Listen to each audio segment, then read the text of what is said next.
welcome back to my channel, and today's video ay titikim po tayo dito ng maki roll nila. Binili namin sa City Super.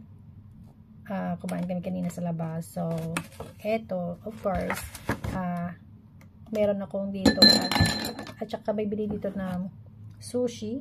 Yung sushi ba? Oo. Sashimi ba to tawag nila dito? So, fish to. So, fresh to siya, guys. Binigyan kasi ako ni boss. Kasi kanina busog na busog ako. Ayoko nang kainin. So, we have here a Japanese soy sauce. So, ayan. And of course, we have here wasabi. So, yun. Wasabi. Japanese product po yan. Japanese product. So, lagyan natin ng konti dito sa ating dito ako kumain sa loob kasi ayoko nang maging messy sa labas. So, ito, konti lang talaga, guys, kasi konti lang naman to yung ano natin. And lagyan natin to ng wasabi, of course. Konti lang din. So, ganyan lang siya, guys. Drop lang, huwag yung damihan masyado. Kulang, dagdagan nyo lang. Huwag lang masyadong madami. So, ayan na. And then, you're going to mix it lang, guys. So, i-mix lang siya natin. Yun lang siya. And, kunin ko to. And, lagay dito. And, ayan. Gusto ko kasing medyo nakababad siya. Yung kumain ng ano. So, ayan na, guys. Tikman muna natin itong maki roll nila. So, madali lang naman itong gawin, guys. Cucumber nga lang ito. Wala itong, meron namang madaming pipilian doon. Yung may mga salmon. Ito lang yung pinili ko. Yung egg at saka cucumber lang.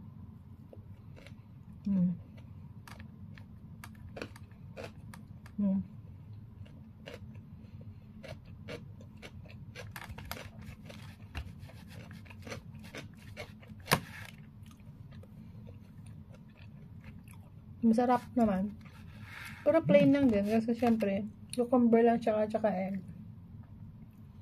Ito na pinili ko. Kasi bumili si boss ng fish.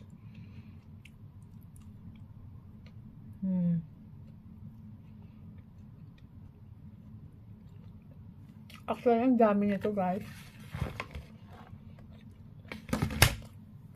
Yung mukha ko.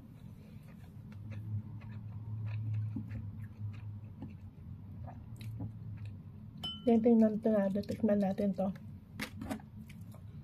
So, nalimutan ko kung anong klaseng ano to. Isda. Tinapon ko na kasi kanina yung ano niya. So, tikman natin.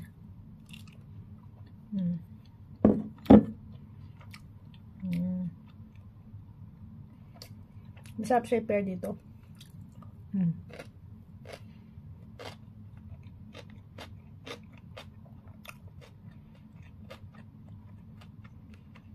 Kano naman kasi ito? Kaya, masarap siyang ipares dito sa sushi na to. Pero mas masarap yung salmon, no? I don't, kaya maraming klaseng isda kasi na ganito eh.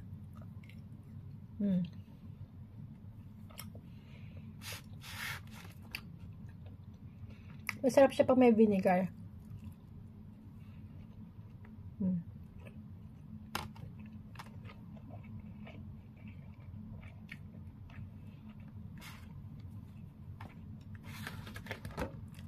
Ito na yung dinner ko ngayon.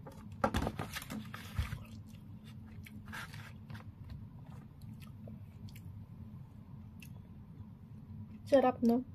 $35 na siya. So, 35 times 7, mga 215 din to. Tama ba? If, parang ganun. $35. I-times natin ng 7. So, mura na din siya. busog ka naman kasi ang dami niya. 3, 6, 9, 12. So, 12 piraso. 245 pala yun. 245.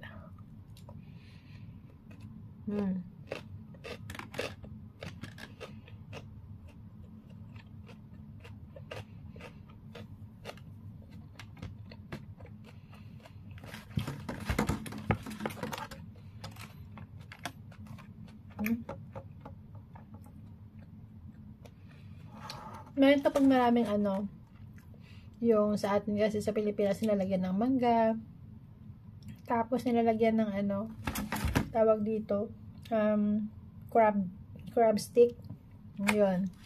So medyo nag-iiba yung flavor nito pag ano na. Pero pag gusto niyo ng gulay at itlog lang, pwede naman. So ang dami muna pagpipilian doon.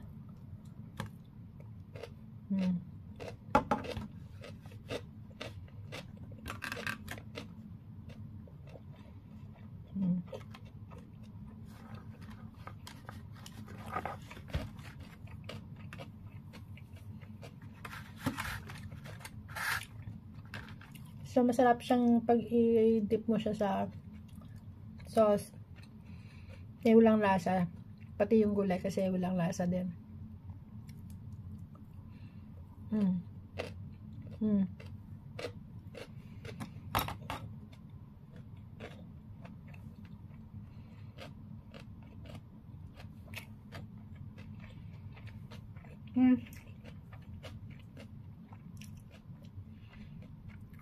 Ang pangit ko sa video, guys. So, hanggang dyan muna lang. Hanggang dito na lang tayo, guys. So, thank you sa pagpapanood. Wala naman tayo masyadong pag-uusapan. Kaya, yun. Thank you for watching. Bye!